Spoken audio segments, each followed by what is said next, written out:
Hey there. Welcome back to our channel. Today, we're going to show you how to enable videos autoplaying on Twitter on your PC with the new update. Let's get started. First, open your Twitter account on your PC. Then, click on the More icon located on the left-hand side of the screen. Next, click on Settings and Privacy. Now, choose Accessibility, Display, and Languages from the menu. Click on Data Usage and then select Autoplay. Here, you'll see the option to choose when videos autoplay. Click on Autoplay and then choose On Cellular and Wi-Fi.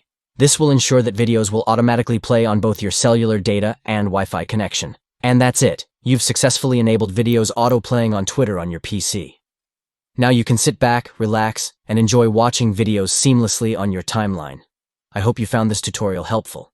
If you did, give this video a thumbs up and don't forget to subscribe to our channel for more useful tips and tricks. Thanks for watching.